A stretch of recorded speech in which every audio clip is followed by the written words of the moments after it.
सबसे पहले आपसे जानना चाहेंगे इस शो का टाइटल थोड़ी सी उम्मीद थोड़ा सा आसमान, काफ़ी इमोशनल और इंस्पायरिंग लगता है। आपके हिसाब से इस टाइटल का एसेंस क्या है? इस टाइटल का एसेंस क्या है? अ, मुझे लगता है कि नाम ही सब कुछ बता रहा है। थोड़ी सी उम्मीद, लाइक हम सबकी कुछ उम्मीद होती है लाइफ में, और थोड़ा सा आसमान, मतलब अगर वो उम्मीद पूरी हो जाए तो हमें आसमान मिल जाता है। तो मुझे लगता है कि इसका मतलब यही है कि सबके पास थोड़ी सी उम्मीद है, और अगर वो उम्मीदें पूरी हो जाती है तो थोड़ा सा आसमान हमें मिल जाता है। क्योंकि हम वी आर लाइक स्टार्स ना, और सब हर कोई स्टार बनना चाहता है अपनी अपनी लाइफ में। तो वो आसमान अगर हमें मिल जाए तो बस वो पूरी उम्मीद हो जाएगी। आज के दौर में जब ऑडियंस रियलिस्टिक और रिलेटेबल स्टोरीज देखना पसंद करती है, तो आपको लगता है इस शो में शो की कहानी में उनसे किस तरह कनेक्ट करेगी? ऐसा नहीं है कि शो में सिर्फ एक कैरेक्टर है। शो में बहुत सारे कैरेक्टर्स हैं। वैदेही है, वैदेही की कहानी, कई लोग वैदेही की कहानी से रिलेट करेंगे, कई लोग अभिजीत की कहानी से रिलेट करेंगे। जैसे आप लोग मीडिया से हैं तो आप, अभिजीत भी मीडिया से है तो आप उसकी कहानी से रिलेट करेंगे। मैं अनुप्रिया हूँ, मैं और मेरी मदर ने स्ट्रगल करके हम लोगों ने बिज़नेस एम्पायर शुरू किया है। तो हम लोगों की, जो लोग अभी बिज़नेस शुरू कर रहे हैं, वो हमसे इंस्पायर्ड होंगे। तो आई थिंक हर कैरेक्टर का अपना एक उनके अंदर एक आप कुछ ना कुछ उस कैरेक्टर से लर्न कर सकते हो। आप अपने कैरेक्टर को 3 शब्दों में कैसे डिफाइन करेंगे और क्यों? 3 शब्दों में तो आई थिंक कॉन्फिडेंट है,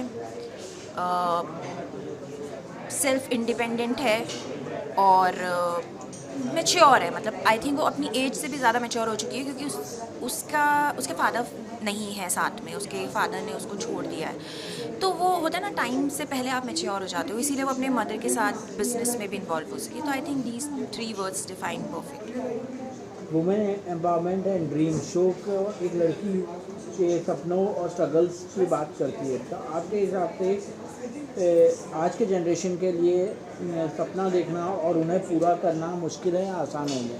नहीं, आई थिंक मुश्किल नहीं है। सोशल मीडिया का ज़माना चल रहा है, कई लोग सोशल मीडिया के थ्रू स्टार बन चुके हैं। तो I don't think it's difficult. आपके अंदर जेस्ट होना चाहिए, आपके अंदर वो जज्बा होना चाहिए कि आपको लाइफ में कुछ करना है।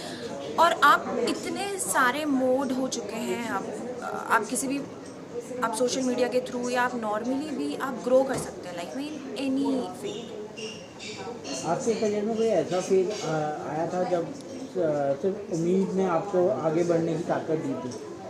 आई थिंक एवरी डे ऐसा फेज़ आता है जब मुझे कोई उम्मीद मिलती है और मैं आगे बढ़ने के बारे में सोचती हूँ। क्योंकि हम लोग ना, हम ये नहीं कह सकते कि हम हमेशा हैप्पी मूड में रहते हैं, हम हमेशा सैड मूड में रहते हैं। आई थिंक इंसान सारे इमोशंस को हर दिन जीता है। तो जब भी हम सैड फील करते हैं तो वी नीड दैट इंस्पिरेशन, और वो इंस्पिरेशन जब हमें मिलती है तो हम हैप्पी हो जाते हैं। तो आई थिंक ये एक साइकिल है। अगर ऑडियंस शो के किसी एक कैरेक्टर में खुद को देखने लगे, तो आपके हिसाब से वो इस शो की सबसे बड़ी जीत होगी और क्यों? हाँ, आई थिंक अगर कोई भी आप में से जो भी इंटरव्यू देख रहे हैं और वो हमारे शो के किसी भी एक कैरेक्टर से रिलेट कर पाए, तो ये हमारे लिए बहुत बड़ी जीत है। और मुझे लगता है कि आप सब करेंगे, क्योंकि ऐसा कोई बहुत ज़्यादा आउट ऑफ द लीग जाके हमारे शो में कोई कैरेक्टर नहीं है। मतलब वो टिपिकल डेली सोप नहीं है कि एक दूसरे को मारने में तुले हुए हैं, वो सब ड्रामा नहीं है, बहुत ही रियल कैरेक्टर है। तो आई थिंक सब इससे रिलेट करेंगे। अंकिता जी, इन पर्सन अगर रियलिटी शोज़ की बात की जाए, तो अगर आपको मौका मिले रियलिटी शोज़ करने का, तो कौन सा रियलिटी शोज़ करना चाहेंगे? कौन सा रियलिटी शो करना चाहूँगी, ये थोड़ा डिफिकल्ट क्योंकि आपका क्वेश्चन। रियलिटी शोज़ का ही हाँ, टाइम चल रहा है। देखिए बिग बॉस तो सब करना चाहते हैं, तो मैं चाहूँगी बिग बॉस करना। और अभी मैं देख रही थी लॉकअप भी शुरू हुआ है, तो वो भी इंटरेस्टिंग लग रहा है। मैंने वो कभी देखा नहीं बिग बॉस, तो मैं हर साल, मतलब कुछ सालों से देख रही हूँ, क्योंकि कोई ना कोई फ्रेंड आ ही जाता है बिग बॉस में, तो मुझे मज़ा आता है कि वो क्या कर रहे हैं। बट मैं ये नहीं कहूँगी वो इजी शो है, इट्स अ डिफ़िकल्ट शो। वहाँ पर इतने दिन 100-150 दिन निकालना बहुत डिफ़िकल्ट टास्क है। बट हाँ, वाई नॉट, कुछ अपने को चैलेंज तो करना ही पड़ेगा ना। हम इंडस्ट्री में आए, तो अगर हमें अपॉर्चुनिटी मिलती है तो वाई नॉट। जैसे लॉकअप के शो में हर एक इंसान जो है अपना सच बाहर कर रहा है, तो अगर कोई ऐसा कोई सच आपका होगा आपके पास रिलेशनशिप को लेकर या कुछ ऐसे, तो ऐसा कौन सा सच है जो आप बाहर करना चाहेंगे? अगर वो, तो फिर मैं लॉकअप में जाकर ही बताऊंगी ना अपना सच। अभी मैं यहाँ पे क्यों बताऊँ? मैं उसके लिए पहले आप मुझे लॉकअप शो, अच्छा मुझे ये नहीं पता ये कॉन्सेप्ट है उसका, पर आपने मुझे बता दिया, thank you so much. But अगर आपको मेरा सच जाना है तो प्लीज़ लॉकअप वालों मुझे लॉकअप में बुलाओ। ओके, लास्टली क्या मैसेज देना चाहेंगी मैम अपने फैंस को? मैं अपने फैंस को तो यही कहना चाहूँगी कि अगर आप मेरे सच में फ़ैन्स हैं तो प्लीज़ हमारा शो देखिए, क्योंकि आपको बहुत मज़ा आएगा। ये अभी तक मैंने जितने भी शो किए हैं उन सबसे डिफरेंट है, और मेरे लिए भी बहुत डिफरेंट कैरेक्टर है। इससे पहले मैंने इस तरह का किरदार नहीं निभाया, तो मज़ा आ रहा है मुझे भी। तो आप अगर मेरे सच्चे फैंस हैं तो please do watch our show. तो लास्ट एक सॉरी मैं डरा रही हूँ। प्लीज़ ऐड करना चाहूँगा मैं, आपका इस शो में कैरेक्टर पॉजिटिव या एज अ नेगेटिव है? नहीं, पॉजिटिव है। हमारे शो में कोई भी नेगेटिव नहीं है। सबसे मैं वही तो कह रही हूँ, टिपिकल डेली सोप टाइप नहीं। हमारा शो जो है इसमें सारे कैरेक्टर पॉजिटिव ही हैं, या मे बी ग्रे, आप एक पॉइंट पे आप ग्रे हो सकते हो, क्योंकि हमारी भी सिचुएशन में क्या होता है ना, कई बार हमको खुद को बचाना है तो हम झूठ बोल देते हैं, छोटे मोटे झूठ बोल देते हैं, या थोड़े से ग्रे बन जाते हैं जो दूसरे के लिए गलत है। तो इससे ज़्यादा हमारे में नेगेटिव कुछ नहीं है। मैं बहुत ही पॉजिटिव हूँ। मैं, हाँ, आप पूछ रहे होंगे क्योंकि इससे पहले मैंने 2-3 शो नेगेटिव में किए हैं, तो मैं समझ गई कहाँ से आ रहा है ये क्वेश्चन।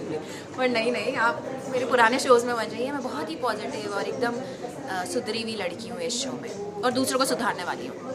तो फाइनली मैं ये आपसे पूछना चाहूँगा, ये शो आपके लिए कितना ख़ास है और आपके फैंस शो को क्यों देखें?